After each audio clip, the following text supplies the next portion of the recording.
Bismillahirrahmanirrahim. Alhamdulillahi Rabbil Alameen. Assalatu wassalamu ala rasulihil kareem. Amma ba'd. அஸ்ஸலாமு அலைக்கும் வரஹ்மத்துல்லாஹி வபரகாத்துஹு. தெளிவு ஊடக வலையமைப்பின் தேடல் நிகழ்ச்சியின் மற்றொரு அங்கத்தின் ஊடாக உங்கள் அனைவரையும் சந்திப்பதில் மட்டில்லாத மகிழ்ச்சி அடைகின்றோம். நாம் எதிர்நோக்கி இருக்கின்ற ஈதுல் அல்ஹா ஹஜ்ஜி பெருநாள் தொடர்பான பல்வேறு விடயங்களை நாங்கள் இன்றைய நிகழ்வில் கலந்துரையாட இருக்கிறோம். இந்த நிகழ்வில் கலந்து கொண்டு சிறப்பிக்கிறார்கள் அகில இலங்கை ஜம்மியத்துல் உலமா காத்தான்குடி கிளையினுடைய மதிப்புக்குரிய தலைவர் அஷேக் ஏ.எம். ஹாரூன் ரஷாதி அவர்களை நேரடியாக நிகழ்ச்சிக்கு வரவேற்றுக் கொள்வோம். அஸ்ஸலாமு அலைக்கும் வரஹ்மத்துல்லாஹி வபரகாத்துஹு. வலைக்கும் அஸ்ஸலாம் வரஹ்மத்துல்லாஹி வபரகாத்துஹு. நாங்கள் தற்போது இன்னும் ஒரு தினங்களிலே ஈதுல் அல்ஹா ஹஜ்ஜி பெருநாளை கொண்டாட இருக்கிறோம். இந்த ஹஜ்ஜி பெருநாளின் முக்கியத்துவம், அதனுடைய மிக முக்கியமான விடயங்கள் தொடர்பில் முதலில் நாங்கள் பேசிக்கொள்ளலாம். இன்ஷா அல்லாஹ். ஜஸாக்குமுல்லாஹ் ஹைர். அஸ்ஸலாமு அலைக்கும் வரஹ்மத்துல்லாஹி வபரகாத்துஹு. அன்பார்ந்த நேயர்களே, சகோதரர்களே, நாம் எல்லோரும் ஈதுல் அல்ஹா என்ற ஹஜ்ஜி பெருநாளை எதிர்கொள்ள இருக்கின்றோம். உண்மையிலேயே ஈதுல் அல்ஹா என்ற இந்த தியாக திருநாள் என்பது ஒரு தியாகத்தோடு சம்பந்தப்பட்ட வரலாறை நமக்கு முன்வைக்கக்கூடிய ஒரு அடிப்படையான பெருநாளாக இருக்கிறது. பெருநாட்கள் என்பது பொதுவாக மகிழ்வுக்குரிய, சந்தோஷத்துக்குரிய நாட்களாகவே இருக்கிறது. இஸ்லாமிய பார்வையிலும் கூட அது மகிழ்ச்சிக்குரிய நாட்களாகவே அது பிரகடனப்படுத்தியும் இருக்கிறது. அல்ஹம்துலில்லாஹ்.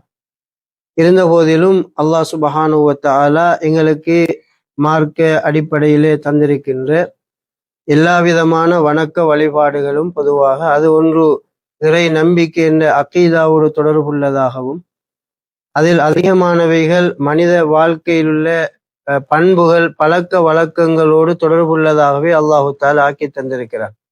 உண்மையில் மனிதர்கள், முஸ்லிம்கள் தங்களுடைய வணக்க வழிபாடுகளை சரிவர நிறைவேற்றின பொழுது அவருடைய வாழ்க்கை அதன்பால் திருப்பு முனையை எதிர்கொண்டதாகவும் அதன்படி வாழுகின்ற பண்புள்ள மக்களாகவே காணப்படுவார்கள். பெருநாள் என்பதே பொதுவாக அல்லாஹ் சுப்ஹானஹு வ தஆலா வலி துக்மில் இத்தத வலி துகப்பிருல்லாஹ அலா மா ஹதாக்கும், நீங்கள் உங்களுடைய பெருநாட்களை அடைந்து அல்லாஹ் சுப்ஹானஹு வ தஆலாவை தக்பீர் சொல்வதற்காகவும், உங்களுக்கு அவன் நேர்வழி காட்டியவைகளை நினைவு கூர்ந்து அவனை நன்றி செலுத்துவதற்காகவும் தான் இந்த பெருநாட்களின் அடிப்படை அமைந்திருப்பதை பார்க்கின்றோம். எனவேதான் குறிப்பாக துல் ஹஜ் என்ற இந்த ஈதுல் அல்ஹா என்ற பெருநாளை பொறுத்தவரையில் அதிகமாக நாங்கள் அல்லாஹுவை அதிகம் திக்ர் செய்யப்பட வேண்டிய நாட்களாக அல்லாஹு தஆலா ஆக்கி வைத்திருக்கிறார். எங்களுடைய பிரதேசங்களிலும் உலக சர்வதேச மட்டத்திலிருந்து ஹஜ் என்ற வணக்கத்துக்காக புறப்பட்டிருக்கின்ற ஹாஜிகள் எங்களுக்கு அவர்கள் வழங்கப்படுத்துகின்ற அந்த வணக்க வழிபாடுகள் என்பது அல்லாஹுவை அதிகம் திக்ர் செய்தவர்களாகவே காணப்படுவார்கள். அதில் ஒன்று, அவர்கள் இஹ்ராமை அணிந்து தல்பியாவை மொழிவார்கள், லப்பைக் அல்லாஹும்ம லப்பைக் என்ற வார்த்தைகளை. அல்லது அவர்கள் பெருநாளை அடைந்தது முதல் அல்லாஹு அக்பர் என்ற தக்பீர்களோடு இருப்பார்கள். இதர நேரங்களிலும் கூட அவர்களுடைய நாவுகள் எப்பொழுதும் திக்ர், ஸலவாத்துக்கள், குர்ஆனுடைய திலாவத்துக்கள் என்ற அடிப்படையிலே அமைந்திருப்பதை காணுகின்றோம். எனவேதான் இந்த பெருநாள் என்பது ஒவ்வொரு முஸ்லிமுடைய வாழ்க்கையிலும் அல்லாஹ் ஒருவனை நினைவு கூறக்கூடிய, நினைவுபடுத்தக்கூடிய, ஆன்மீகத்தோடு தொடர்புள்ள ஒரு பெருநாளாக அமையப்பெற வேண்டும் என்பது இஸ்லாமிய பார்வையாக இருக்கிறது. நீங்கள் அது இஸ்லாமிய பார்வையில் எமது ஈதுல் அல்ஹா ஹஜ் பெருநாள் சம்பந்தமாக தெரிவித்திருந்தீர்கள். கடந்த ரமதானை அடுத்து நாங்கள் கொண்டாடிய ஈதுல் ஃபித்ர் நோன்பு பெருநாளாக இருக்கட்டும், அதே போன்று ஹஜ் பெருநாள் என்ற விடயத்திலும் நாங்கள் பிரதானமாக கடைபிடிக்க வேண்டிய ஆன்மீக வழிமுறைகள், அதே போன்று ஒழுக்க விடயங்கள் தொடர்பாக நீங்கள் ஜமியா சார்பில் இதை குறிப்பிட விரும்புகிறீர்கள்? அல்ஹம்துலில்லாஹ். பொதுவாக ஜமியத்துல் உலமா என்பது அது சமூகத்தை சரியான முறையிலே வழிநடத்த வேண்டிய கடப்பாடை கொண்டதாக காணப்படுகிறது. நாங்கள் இந்த நாட்டிலே கிளை ஜமியாவாக இயங்கிக் கொண்டிருக்கின்றோம். என்னுடைய தாய் அகில இலங்கை ஜமியத்துல் உலமாவும் இது தொடர்பாக இந்த நாடு முழுவதிலும் உள்ள முஸ்லிம் சமூகத்துக்கும் இதர பொதுவான மனிதர்களுக்கும் பொதுவான பல நல்ல விடயங்களை வழிகாட்டி கொண்டிருக்கிறார்கள். அதை அடிப்படையாக கொண்டு நாங்களும் ஜம்இயா குறிப்பாக இந்த இரு பெருநாள் காலங்களில் மக்களுக்கு தேவையான நல்ல பல வழிகாட்டல்களை நாங்கள் வழங்கி கொண்டிருக்கின்றோம். எங்களுடைய இபாதத்துக்கள் எப்படி அமைய வேண்டும், எங்களுடைய பொழுதுபோக்கு எப்படி அமைய வேண்டும், விளையாட்டுக்கள் எப்படி அமைய வேண்டும், எங்களுடைய இந்த மகிழ்வான நாட்களை அல்லாஹுக்கு பொருத்தமான தீனுடைய வழியின் பேரில் நாங்கள் எவ்வாறு அமைத்து கொள்ள வேண்டும் என்ற பல வழிகாட்டல்களை நாங்கள் வழங்கி கொண்டிருக்கின்றோம். ஆனாலும் கூட இது எப்படி இருந்தாலும் நாம் ஒவ்வொருவரும் சொல்லப்படுகின்ற வழிகாட்டல்களை மனமுவர்ந்து இது நமது நலவுக்காக என்ற உணர்வுடன் எடுத்து நடப்பது என்பதுதான் வெற்றிக்குள்ள வழியாக இருக்கிறது. பொதுவாக எந்த ஒரு விடயங்களும் இந்த நாட்டில் நாம சிறுபான்மையாக வாழுகின்ற இந்த நாட்டிலே எந்த ஒரு அம்சங்களையும் யாருக்கு நாம் திணித்து கட்டளை பிறப்பித்ததாக செய்விக்க முடியாது. நாங்கள் வழிகாட்டல்களையும் சில ஆலோசனைகளையும் முன்வைத்து சென்று செல்லலாமே தவிர யாரையும் திணிக்க முடியாத ஒரு நிர்பந்த நிலை நமக்கு இருக்கிறது. ஆனால் அல்லாஹு தாலா இதை ஈமானுடைய பார்வையோடு எங்களோடு பேசுகின்றார். வபஷ்ஷிர் இபாதில்லதீன யஸ்தமிஊனல் கௌல ஃபயத்தபிஊன அஹ்ஸனா. அல் குர்ஆன் என்ன போதனைகளை நமக்கு முன்வைக்கிறதோ அந்த நல்ல போதனைகளை யாரெல்லாம் காது கொடுத்து அதனை கேட்டு செவிமடுத்து அதில் உள்ள மிக அழகிய விடயங்களை எல்லாம் பின்பற்றாங்களோ அவர்களுக்கு நபியே ஸல்லல்லாஹு அலைஹி வஸல்லம் நீங்க நன்மாராயம் சொல்லுங்கள் என்று அல்லாஹு தஆலா சொல்கிறார். எப்பொழுதுமே ஈமான் நிறைந்த மக்கள் நல்ல விடயங்களை எடுத்து நடக்க வேண்டும் என்பதிலே தான் அவருடைய கவனங்கள் கூடுதலாக இருக்கும். அதை அல்லாஹு தஆலா உலுஹியா என்ற ஒரு தொடரிலே குர்ஆனிலே பேசுகின்ற பொழுது ஃபபஷ்ஷிரில் முஹ்பித்தீன், இறை கட்டளைகளை எடுத்து வழிபட்டு நடக்கின்ற மனிதர்களுக்கு நபியே நன்மாராயம் சொல்லுங்கள். ஈமான் இருக்கின்ற பொழுது எப்பொழுதும் நல்லோர்கள் தீனுடைய வழிகாட்டல்களை மனமுவர்ந்து அதை தலைமேல் அதை சுமந்து அதையே தனது கௌரவமாக நினைத்து வாழ்வார்கள். எனவேதான் அல்லதீன இதா ذுக்கிரல்லாஹ் வஜிலத் குலூபுஹும், இந்த முஹ்பித்தூன்கள் என்ற யார் என்பதை அல்லாஹு தஆலா விளங்கப்படுத்தும் பொழுது அவர்களுக்கு அல்லாஹ் என்ற ஜல்ல ஜலால் அவனுடைய வார்த்தைகள் சொல்லப்படுகின்ற பொழுது உள்ளங்கள் நடுநடுங்கியவர்களாக இருப்பார்கள். அவர்கள் அல்லாஹ்வுடைய கடமைகளை தொழுகையை நிலைநாட்டுவார்கள், தீனுடைய கருமங்களை நிலைநாட்டுவார்கள் என்று அவர்கள் பற்றி அல்லாஹு தஆலா குறிப்பிடுகிறார். எனவே அந்த வகையிலே நாங்கள் பொதுவாக இந்த பெருநாட்களில் ஆகுமான இஸ்லாம் அனுமதித்த முறைமைகள் என்ன என்பது பற்றி தெளிவான சில வழிகாட்டல்களை நாங்கள் பொறுப்பு வாய்ந்தவர்களுக்கும் இது போன்று பொதுவான இடங்களிலும் மஸ்ஜிதுகளை மையப்படுத்தியும் ஜும்மாக்களிலும் இன்னும் பல பயான்களிலும் இமாம்கள் மூலமாகவும் இது தொடர்பாக நாங்கள் விழிப்புணர்வுகள் ஏற்படுத்தி வருகின்றோம். ஆகவே அவைகளை மக்கள் பின்பற்றுவதுதான் மிக தேவையான ஒரு விஷயமா இருக்கிறது. சிலபோது இஸ்லாம் சொல்லுகின்ற அடிப்படை தான் நமக்கு நாகரிகமாக அமையுமே தவிர இது அல்லாத பிற மனிதர்களால் முன்வைக்கப்படுகின்ற விடயங்கள் அது நமக்கு நாகரிகமாக அமைய மாட்டாது, மற்ற சமூகத்தை பாதுகாக்கவும் அது மாட்டாது. அந்த அடிப்படையிலே தான் நாங்கள் போதிய அளவான வழிகாட்டல்களை செய்து வருகின்றோம். அவற்றை பொதுமக்கள் மனமுவந்து எடுத்து நடப்பதுதான் வெற்றிக்குள்ள வழியாக அமைக்கும் என்று நாங்கள் கருதுகின்றோம். அகில இலங்கை ஜமியத்துல் உலமாவின் காத்தாங்குடி கிளை காத்திரமான பணிகளை தொடர்ச்சியாக செய்து வருகிறது என்ற விடயத்தை நீங்கள் குறிப்பிட்டீர்கள். நீங்கள் பேசுகிற போது ஒரு விடயத்தை குறிப்பிட்டீர்கள், இந்த உலுஹியா சம்பந்தமான ஒரு விடயம். இந்த உலுஹியாவின் தியாக திருநாளோடு தொடர்புடைய இந்த உலுஹியா என்கின்ற அமல், இது தொடர்பாக நீங்கள் இளைஞர்களுக்கு என்ன விதமான அறிவுரைகளை கூற விரும்புகிறீர்கள்? உலுஹியா என்பது இந்த துல்ஹஜ் மாதத்திலே நடைபெறுகின்ற முக்கியத்துவமான அமல்கள், இதுவும் ஒரு பிரத்யேகமான அமலாக இருக்கிறது. இந்த காலப்பகுதிகளிலே பொதுவாக இளைஞர்கள் இந்த விடயங்களிலே கூடுதலான பங்களிப்புகள் செய்ய வேண்டும். சமூக பணி என்பது அது மிக வரவேற்கத்தக்க, அல்லாஹு தாலா விரும்புகின்ற ஒரு பணி. அதிலும் மார்க்க கடமைகளை நிறைவேற்றுகின்ற பொழுது தங்களுடைய பங்களிப்பு என்பது அது முக்கியத்துவம் வாய்ந்ததாக கருதப்படுகிறது. இந்த இளமையின் இந்த துடிதுடுப்பான இந்த தன்னுடைய ஆற்றல்களை இத்தகைய உலுஹியா நிகழ்வுகளிலே தாங்களும் பங்கெடுத்து அந்த அமலை நிறைவேற்றுவதற்கு ஒத்துழைப்பாக இருப்பதோடு ஆங்காங்கே காணப்படுகின்ற எமது ஊரினுடைய தலைமைத்துவங்களால் கொடுக்கப்படுகின்ற வழிகாட்டல்களை பின்பற்றி ஜும்மா மஸ்ஜிதுகளை மையப்படுத்தி நடக்கின்ற இந்த ஊர் தழுவிய நமது கூட்டு உலுஹியா விடயங்களில் தாங்கள் எல்லோரும் முன்னின்று இந்த காலத்திலே எவ்வாறு இஸ்மாயில் அலைஹிஸ்ஸலாம் அவர்கள் தான் ஒரு இளைஞனாக இருந்து இறை பணிக்காக தனது கழுத்தையும் அவர்கள் உயிரையும் அர்ப்பணம் வைத்து முன்வந்து முன்மாதிரியாக காண்பித்தது போன்று இளைஞர்களும் இவ்வாறான நல்ல விடயங்களில் தாங்கள் முன்மாதிரி மிக்கவர்கள் என்பதை காட்டி சமூகத்தோடு பயணிப்பது அது மிக சாலச் சிறந்த ஒரு அமலாக வணக்கமாக மற்றும் அல்லாஹு தாலாவிடத்திலே மிகப்பெரிய கூலியையும் நெருக்கங்களையும் பெற்றுத் தருகின்ற விடயமா அது இருந்து கொண்டிருக்கிறது. ஆனாலும் உலுஹியா என்ற தொடர்பிலே நாம் எப்பொழுதும் எல்லோருடன் இணைந்து தற்போதைய சூழ்நிலையிலே நமது நாட்டின் சட்ட ஒழுங்குக்கு அமைவாக பொதுவாக எல்லோரும் நாம் நடந்து கொள்ள வேண்டிய தேவைப்பாடுகள் நிறைய இருக்கின்றது. நீங்கள் இந்த கூட்டு உலுஹியா என்ற விடயத்தை தொட்டு சென்றீர்கள். அந்த விடயத்தில் நாங்கள் பார்க்கிற போது சுகாதார மற்றும் ஆரோக்கிய விடயங்கள் தொடர்பாக ஜமியா சார்பாக நீங்கள் என்ன அறிவுறுத்தல்களை பொதுமக்களுக்கு வழங்குவீர்கள்? மாஷா அல்லாஹ், எங்களுடைய அகில இலங்கை ஜமியத்துல் உலமா இந்த தற்போது எங்களுக்கு தெரியும் நாட்டில் ஏற்பட்ட இந்த சூழ்நிலையிலே 30ஆம் தேதியிலிருந்து நாங்கள் பிராணிகளை அறுக்கக்கூடாது என்ற பல சட்ட விடயங்கள் வந்ததன் பின்னர் மிக கூடுதலான முயற்சிகள் எடுக்கப்பட்டு அவைகள் மாஷா அல்லாஹ் எமக்கு 2 நாட்கள் மாத்திரம் இந்த உலுஹியாவுடைய அமலை நிறைவேற்றலாம் என்ற ஒரு வழி நமக்கு கிடைத்திருக்கிறது. அல்ஹம்துலில்லாஹ், அதுவும் நமக்கு கிடைத்த ஒரு பெரும் வெற்றியாகவே இருக்கிறது.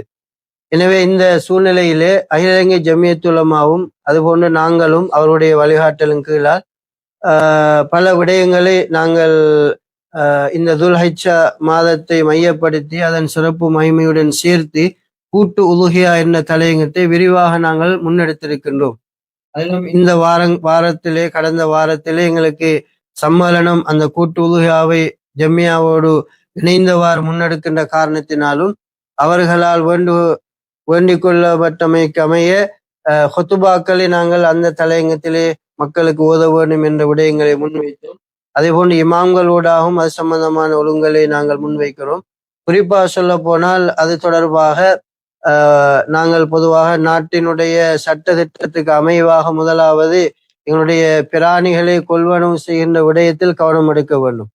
ஒரு பிரதேசத்தில் இருந்து நாம் இன்னொரு பிரதேசத்துக்கு அதை கடத்துகின்ற பொழுது அந்த பிரதேச சபையினுடைய அனுமதி, அந்த மிருகங்களுக்கு உண்டான சட்டங்கள், இவைகளை பேணி நாங்கள் கொண்டு வர வேண்டுமே தவிர சட்ட விரோதமான எந்த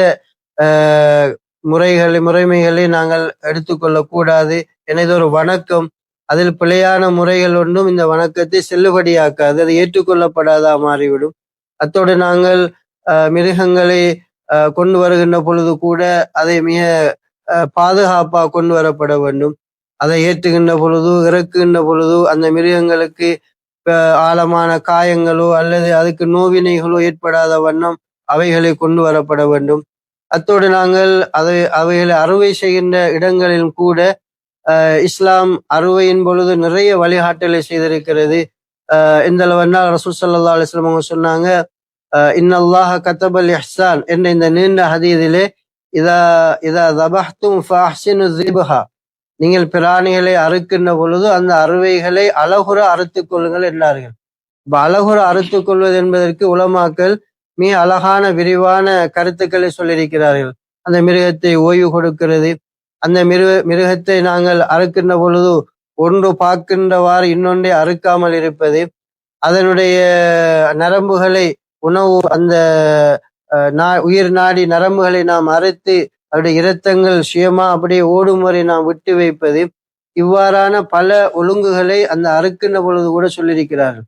சுகாதாரம் என்ற அடிப்படையில் கூட எங்களுக்கு தெரியும், அந்த அறுக்கின்ற அறுவை இடங்களில் சுத்தம் பேணப்படுவது மிக முக்கியமான அம்சமா இருக்கிறது. அதில் ஈடுபடுபவர்களும் தன்னை இவ்வாறான இடங்கள் ஏற்படுகின்ற தாக்கங்கள், கிருமி தாக்கங்கள் அல்லது இது போன்ற அசுத்தமான விடயங்களை தன்னை பாதுகாத்துக் கொள்வதும், அந்த இடத்தை சூழ சுத்தமாக வைத்திருந்து அந்த மிருகங்க அறுவைகள் ஈடுபடுவது என்பது ஒரு முக்கிய அம்சம். எனவே எங்களுடைய பிரதேசங்களிலும் ஏனைய இடங்களிலும் கூட அந்த சுகாதார முறைமைகளை கண்காணிப்பதற்கான அந்த அதிகாரம் உள்ளவர்களும் கலந்து அவைகளை கண்காணித்துக் கொண்டிருக்கிறார்கள். எனவே நாங்கள் அந்த அடிப்படையில் சுகாதார முறைமைகளையும் மிக கவனமாக பேணி இவைகளை நாங்கள் நிறைவேற்றுவதற்கு ஒவ்வொருத்தரும் முயற்சிக்க வேண்டும். ஹாரூன் ரஷாதி அவர்களே, ஒரு விடயத்தை நீங்கள் ஹுத்பா சம்பந்தமான ஒரு விடயத்தை கூறி சென்றீர்கள். அந்த விடயத்திலே நாங்கள் இன்னொரு விடயத்தை கேட்கலாம் என்று நினைக்கிறேன். அதாவது தொழுகை விடயத்தில் அல்லது ஹுத்பா பிரசங்கம் என்பவற்றுக்கான நேர ஒதுக்கீடுகள் இது தொடர்பாக எவ்வாறான வழிகாட்டுதலை நீங்கள் வழங்க விரும்புகிறீர்கள்? அதாவது பெருநாளுடைய தொழுகை ஹுத்பா சம்பந்தமாக. பொதுவாக நபி ஸல்லல்லாஹு அலைஹி வஸல்லம் அவங்க பெருநாளுடைய தொழுகை விஷயத்துல அவங்களுடைய வரலாறுகளை நாங்க படிக்கின்ற பொழுது தொழுகையை அந்த ஆரம்ப நேரங்களிலே அவங்க தொழுகையை நிறைவேற்றிருக்கிறாங்க. அவற்றை எல்லோரும் ஒன்று சேரக்கூடிய ஒரு இடமாக, ஏனென்றால் அது ஒரு மகிழ்வான ஒரு நாள் என்பதனாலும் எல்லோரும் ஒரு இடத்திலே ஒன்று சேர்ந்து அந்த மகிழ்வுகளை பகிர்ந்து கொள்ள வேண்டும் என்ற அடிப்படையிலே அந்த பெருநாளுடைய தொழுகைகள் நடத்தப்பட்டிருக்கிறது. அதனாலதான் திறந்த வெட்ட வெளியான இடங்களை தேர்ந்தெடுத்து இன்று நமது ஊர்களிலும் பிற இடங்களிலும் அது ஒரு தொழுகையாக நடத்துகிறார்கள். அவைகள் இஷ்ராக்குடைய நேரத்திலிருந்து அந்த தொழுகையில் ஆரம்பமாகிறது. இருந்த போதிலும் அது வளமையாக நடந்து வருகின்ற ஒரு முறையும் தான். அதே நேரத்திலே இப்படியான அந்த தொழுகைக்கான நேர முகாமைத்துவம், தொழுவதற்குண்டான வரிசை ஒழுங்குகள், ஆண் பெண் கலப்புகள் இருக்காத வண்ணம் ஒரு ஒழுங்குபடுத்தப்பட்டதாக அவைகள் அமையப்பெறுவது ஒரு முக்கியமான குறிப்பிடத்தக்க விஷயம். எங்களுடைய ஷாஃபி ஃபிக்ஹ்ல இதர உலமாக்களும் சொல்லுகின்ற கருத்தின் அடிப்படையிலும் பள்ளி வாயில்கள் விசாலமானதாக இருக்கும் பட்சத்தில் பள்ளி வாயில்களும் அது தொழக்கூடிய ஒரு இடமாக அமைத்து கொண்டு அவைகளை நாங்கள் தொழுகைக்கு ஒன்று செல்லலாம் என்பதையும் கூறியிருக்கிறார்கள். எனவே எங்களோட பிரதேசத்தை பொறுத்தவரை சன நெரிசலான அதிகமான மக்கள் வாழுகின்ற ஒரு நிலையும் போக்குவரத்து போன்ற விடயங்கள் பல நெருக்கடிகளும் இருக்கின்ற காரணத்தினால் வளமையான அந்த கடற்கரை போன்ற இடங்கள் நடத்தப்படுகிற தொழுகையில் போக ஜும்மா மஸ்ஜிதுகளிலும் மாஷா அல்லாஹ் தாராளமாக மக்கள் ஒன்று சேர்ந்து தொழுகிறாங்க. அதிலும் கூட ஆண்கள் வரா பெண்கள் வரா தொழுவதற்கான வாய்ப்புகளும் அதில் காணப்படுகிறது. எனவே இவைகளை நாங்கள் தொழுவதற்குண்டான அடிப்படைகளை நாங்கள் அமைத்து கொள்ளலாம். எது எப்படி இருந்தாலும் நாங்கள் தொழுகைக்கா வழியாகின்ற பொழுது ஆண் பெண் கலப்புக்களை மிக கவனமாக மேற்கொள்ள வேண்டும். ஆடைகளும் ஷரியா மார்க்கத்துக்குட்பட்ட அடிப்படையிலே பெண்கள் தங்களுடைய ஆடைகளை அமைத்து கொள்ளக்கூடியதா இருக்க வேண்டும். பொதுவான இடங்களில் அனைத்திலும் எல்லோரும் தொழுகைக்காக கலந்து கொள்வது என்ற ஒரு அடிப்படை இருக்கிறது. நாங்கள் 2 சஹீஹான புகாரி முஸ்லிம் போன்ற ஹதீதுகளை படிக்கிற ஒரு விஷயம்தான். ரசூல் ஸல்லல்லாஹு அலைஹி வஸல்லம் அவங்க மாதவிடாய் உள்ள தொழக்கூடாத முடியாத பெண்களும் கூட அந்த பெருநாள் தினங்களில் அந்த பெருநாளுடைய இடத்திலே கொண்டு வரப்படுவாங்க அல்லது ஏவப்படுவாங்க, வந்தாங்க என்ற செய்திகளை படிக்கணும். ஏன்னா பெண்களும் இப்படியான நிலையில் அந்த சந்தோஷமான நாளிலே அவங்களும் அதில் பங்கெடுக்க வேண்டும் என்பது ஒரு அடிப்படை. மஸ்ஜிதிலே அப்படியான பெண்கள் தரிக்க கூடாது வரக்கூடாதுன்னு ஒரு சட்டம் இருந்தாலும் அவங்க மஸ்ஜித் அல்லாத மற்ற இடங்கள்ல அவங்க ஒன்று கூடுறதுல தடை இருக்காது. ஆகவே இந்த மகிழ்வான நேரத்திலே ஆரம்ப நேரங்களில் நாங்கள் தொழுது கொள்வதுதான் மிக சிறந்த அடிப்படையாக இருக்கும். மஸ்ஜிதுகளும் இப்பொழுது ஒரு காலத்திலே நேரங்கள் தாமதித்த நிலை இருந்தாலும் இப்போது அவர்கள் ஆரம்ப நேரங்களிலே அதை தொழுகை நடத்துகின்ற முறைமையிலே கடைபிடித்து வருகிறார்கள். அந்த அடிப்படையில் துல்ஹிஜ்ஜா இந்த ஹஜ்ஜி பெருநாளை பொறுத்தவரையிலே நாங்கள் தொழுகையும் அதனுடைய ஹுத்பாவும் முடிந்ததுடன் அல்ல குறிப்பாக தொழுகை முடிந்ததிலிருந்து உதுகியா என்ற அமலை ஆரம்பிக்க வேண்டி இருப்பதனாலும் இவைகள் ஒரு குறிப்பிட்ட ஆரம்ப நேரங்களிலே நாங்கள் அனைத்தை நிறைவுபடுத்தி கொண்டால் எங்களுடைய அமல்களை அடுத்த உதுகியா அமல்களை நிறைவேற்ற அதுமே பிரயோஜனம் உள்ளதாக இருக்கும். நீங்கள் குறிப்பிட்டீர்கள் ஆண் பெண் கலப்பு, அதே போன்று போக்குவரத்து நெரிசல் என்ற 2 விடயங்களை நீங்கள் குறிப்பிட்டிருந்தீர்கள். அதே போல் களியாட்ட நிகழ்வுகளும் பெருநாள் காலங்களிலே மிகவும் களி கட்டி கொண்டிருக்கும். இந்த வேளையிலே இப்ப இஸ்லாமிய வரையறைகளுக்கு அப்பாற்பட்ட களியாட்ட நிகழ்வுகள் தொடர்பாக நீங்கள் இளைஞர்களுக்கும் பொதுமக்களுக்கும் ஜமியாவினுடைய தலைவர் என்ற வகையிலே என்ன ஆலோசனையை குறிப்பிட விரும்புகிறீர்கள்? அல்ஹம்துலில்லாஹ், இந்த பொதுவாக நோன்பு பெருநாளுடைய அந்த காலங்கள் அதிகமாக இந்த களியாட்ட விடயங்கள் நடைபெறுவது வளமை. நாங்கள் சென்ற நோன்பு பெருநாளும் கூட நாங்கள் நிறைய விடயங்களை பொதுமக்களுக்கு இந்த நிகழ்வு மூலம் எவ்வாறு நடந்து கொள்ள வேண்டும் என்ற விடயங்களை நாங்கள் முன்வைத்திருந்தோம். இருந்தாலும் ஒரு விடயத்தை ஏற்கனவே சொன்னது போன்று வழிகாட்டல்களை முன்வைக்கலாம், ஆனால் எடுத்து நடப்பது மக்களுடைய பொறுப்பில் உள்ளது.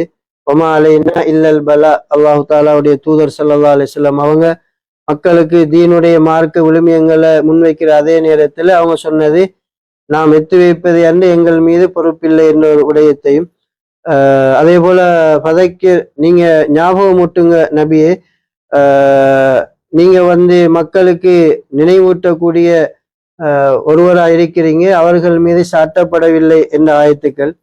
பதைக்கிர் ஃபைன்ன திக்ரா தன்ஃபவுல் முஃமினீன், ஞாபகமூட்டி கொண்டே இருங்கள், மூமிங்களுக்கு அது பலன் தரும் என்ற ஆயத்துக்களை நாங்கள் பார்க்கின்ற பொழுது நல்ல விடயங்களை நாங்கள் முன்னெடுத்து மக்களுக்கு நினைவூட்டுகின்றோம். அது அவர்களுடைய ஈமானை பொறுத்து ஒவ்வொருவரும் அதனை பின்பற்றின முறைமைகளில் வித்தியாசங்கள் காணப்படுகிறது.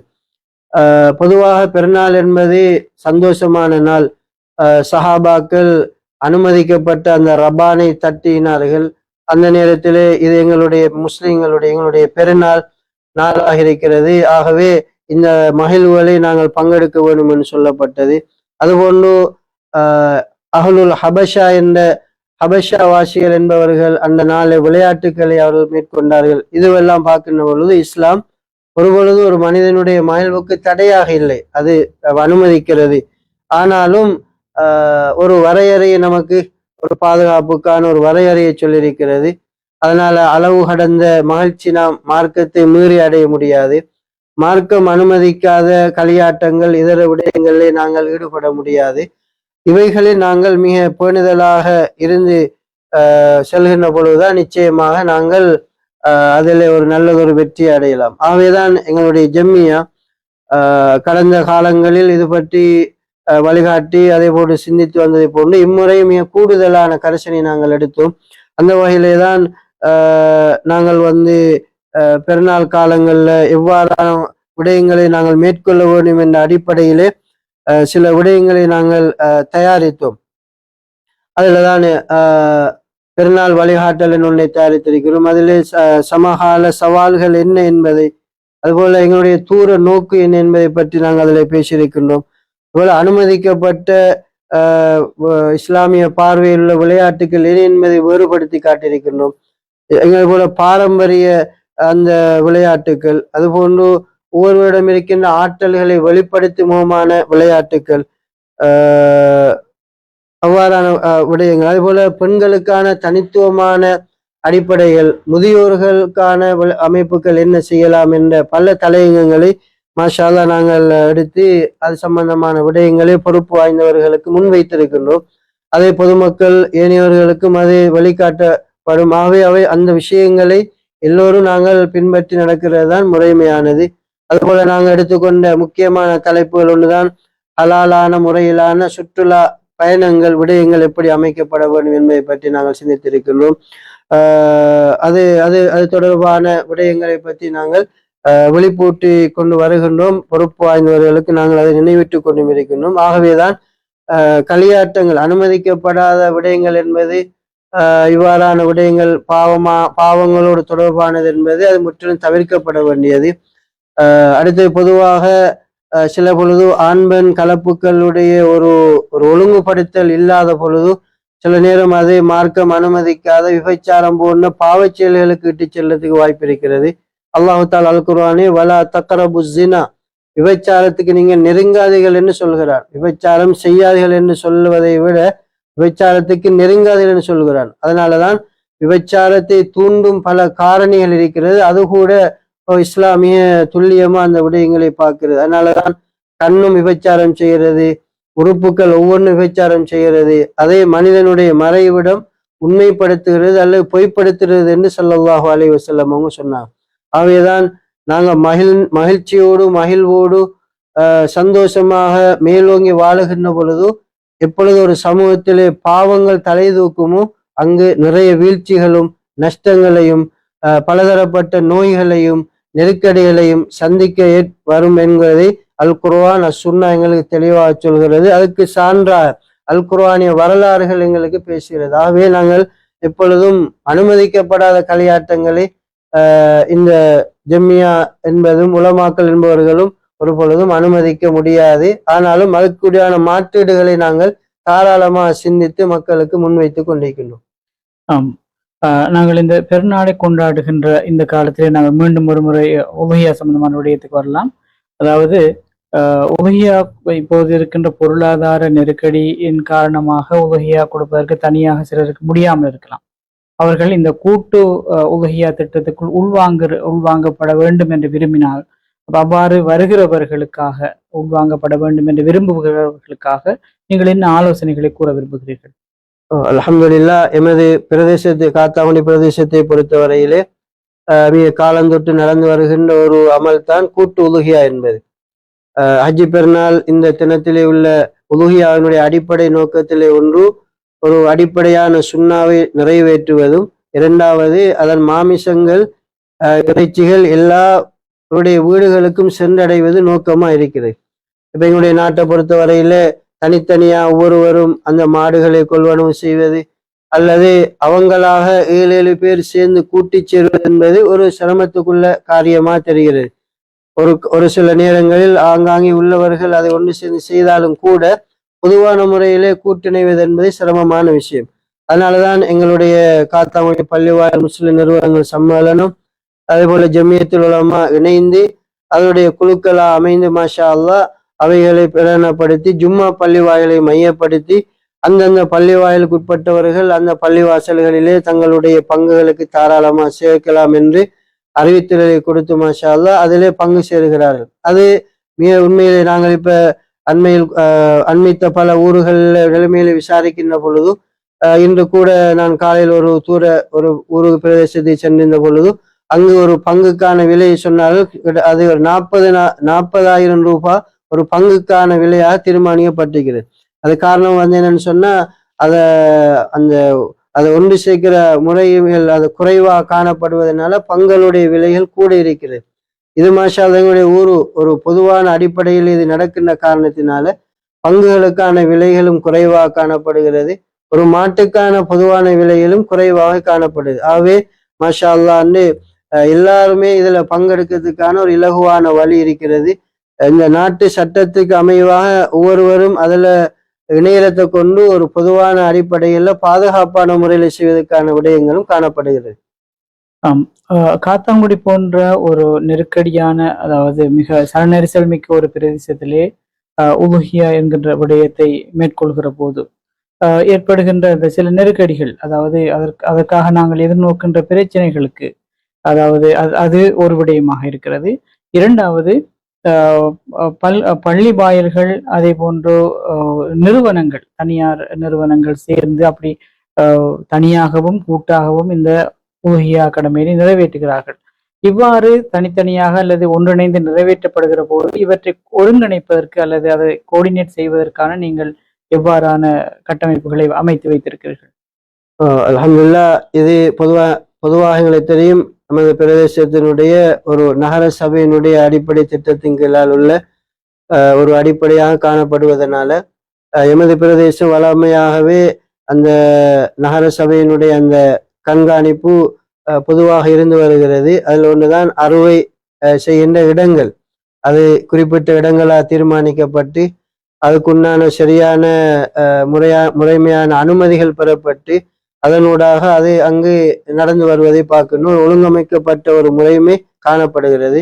அதுபோல தனியான முறையில் அவ்வாறு செய்வதா இருந்தாலும் அதற்குண்டான முன்கூட்டிய அனுமதிகளை அவர்கள் பெற்று அதை செய்ய வேண்டும். அடுத்தது, இந்த கழிவுகள் என்பது ஒரு பிரச்சனையான ஒரு அம்சம். எமது பிரதேசத்திலே குப்பைகள் என்பது கூட மிக ஒரு நெருக்கடியான ஒரு அம்சமா இருந்து நகர சபை அதை மிக சிறப்பாக அந்த விடயங்களை கையாண்டு வருகிறார்கள்.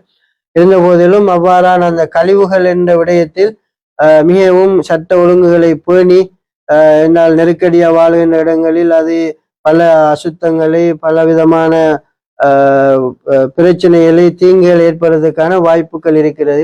சில பொழுது அடுத்தடுத்த மக்களும் அண்டி வாழ்கின்ற இடங்கள் அவர்கள் மிகவுமே அதில் மிகவும் சங்கடப்படுவார்கள். எனவே பொதுவாக மார்க்க விளிமம் என்ற அடிப்படையில் எதுவானாலும் பிற மனிதர்களுக்கு நோவினைகளை உருவாக்கி அல்லது ஒரு பொதுவான பொதுமுறைகளை நாங்கள் முறைமைக்கு மாற்றம் செய்த வந்த வணக்கங்களை செய்ய வேண்டும் என்பது இஸ்லாம் சொல்லவில்லை. ஆகவேதான் அடுத்தவங்களுக்கு நாங்கள் இந்த அழுக்குகளை வீதிகளில் போடுறதுனால அதை முறைமையான ஒழுங்குக்கு வராத பொழுது பிறர்கள் அதனூடாக சிரமம் அடைவார்கள். ஒன்று அடுத்த வீட்டாளர்களாக இருக்கலாம் அல்லது பிரயாணித்து போற மக்களா இருக்கலாம், அந்த வாசங்கள் அதனுடைய விடயங்கள் எல்லாம் பொதுவாகவே பல அசௌகரியங்கள் ஏற்படுத்தும். எனவே அவ்வாறான அசௌகரியங்கள் இல்லாமல் நாங்கள் எந்த விஷயத்தை நடந்து கொள்ள வேண்டும். அது நாங்கள் வணக்க வழிபாடு ஈடுபடுவதா இருந்தாலும் கூட அப்படித்தான். உதாரணமா எங்களுக்கு தெரியும், மக்கா முக்கரமாவிலே ஹஜருல் அஸ்வது கல்லை முத்தமிடுவது என்பது ஒரு சுன்னத்து. ஆனால் எங்களுக்கு உலமாக்கள் சொல்கிறார்கள், அதற்காக பிறரை நோவினைப்படுத்தி கொண்டு அந்த அமலை நாங்கள் செய்யக்கூட. அவ்வாறான நேரத்தில் நாங்கள் அதை விட்டு விட்டு கைகளால் மாத்திரம் இஸ்லாம் செய்து கொள்ள வேண்டும் என்ற முறைமையிலே காண்பிக்கிறார்கள். ஒருவர் பிந்தி ஜும்மாவுடைய தொழுகைக்கு வருகிறார் என்றால் அவர் முன்னால் இருப்பவருடைய பிடரிகளை கடந்து செல்ல வேண்டாம். ஏன் அதனால் இருப்பவருக்கு சங்கடங்கள் நோவினைகள் ஏற்படும் என்று இஸ்லாம் வணக்கத்தை கூட நாம் பிறருக்கு நோவினை ஏற்படுத்தாத வண்ணம் செய்ய வேண்டும் என்பதை எங்களுக்கு அழகாக வழிகாட்டியிருக்கிறது. அந்த வகையிலே நாங்கள் பொதுவான இந்த விதிகளை மக்களுக்கு சொல்வதோடு நமது பிரதேசத்தினுடைய அதிகாரமுள்ள இந்த சபைகளும் அவை விடயங்களை கவனமெடுத்து வருகிறார்கள். நாங்களும் அவர்களுக்கு முடியுமான மார்க்க ரீதியான ஒழுங்குகளை நாங்கள் கவனத்தில் கொண்டு வருகின்றோம். நீங்கள் குறிப்பிட்டது போல காத்தாங்குடி அண்டிய பிரதேசங்களில் மாற்று மத சகோதரர்கள் இருக்கிறார்கள். அவர்களை தொந்தரவு செய்கிற விதத்திலே எமது பெருநாள் கொண்டாட்டங்கள் அல்லது உபகியா செயற்பாடுகள் அமையக்கூடாது என்ற விடயத்தை நீங்கள் குறிப்பிட்டிருக்கிறீர்கள். மற்றொரு விடயத்தை கேட்க வேண்டும். அதாவது பெருநாள் காலம் என்று வந்துவிட்டாலே எமது பிரதேசத்திலே இளைஞர்களுடைய செயற்பாடு பல்வேறு தரப்பினாலும் விமர்சனங்களுக்கு உட்படுகின்ற ஒரு நிலைமை காணப்படுகிறது. சமூக ஊடக பயன்பாடாக இருக்கட்டும், மோட்டார் சைக்கிளில் வேகமாக செல்வதாக இருக்கட்டும், இவ்வாறு பல்வேறு அடுத்தவர்களுக்கு அசௌகரியம் ஏற்படுத்துகின்ற விதத்திலேயே பல்வேறு செயற்பாடுகள் எமது இளைஞர்கள் ஈடுபடுகிறார்கள் என்ற ஒரு குற்றச்சாட்டு இருக்கிறது. இதனை தவிர்ப்பதற்கு அல்லது நீங்கள் இளைஞர்களுக்காக பிரத்யேகமாக ஏதேனும் ஆலோசனை கூற விரும்புகிறீர்களா? ஆமாம், அல்ஹம்துலில்லாஹ். பொதுவாக இளைஞர்கள் இந்த சமூகத்தினுடைய பெரிய ஒரு தூண்களா இருக்கிறார்கள்.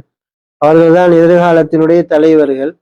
இந்த துல்ஹிஜ்ஜா மாதத்தில இருந்து இளைஞர்களும் தன்னை ஒரு முன்மாதிரி மிக்கவர்கள் ஆக்க வேண்டும் என்ற ஒரு பாடத்தை தான் இந்த வரலாறு நமக்கு சொல்கிறது. அதில் ஒன்றுதான் இஸ்மாயில் அலைஹிஸ்ஸலாம் அவர்களுடைய அந்த வரலாறு.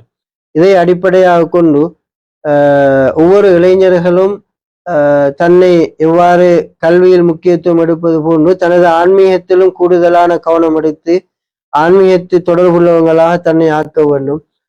நல்ல பண்பு பழக்கங்கள் உள்ளவர்களாக இளைஞர்கள் மாற வேண்டும். பணிவுள்ளவர்களாக மாற வேண்டும்.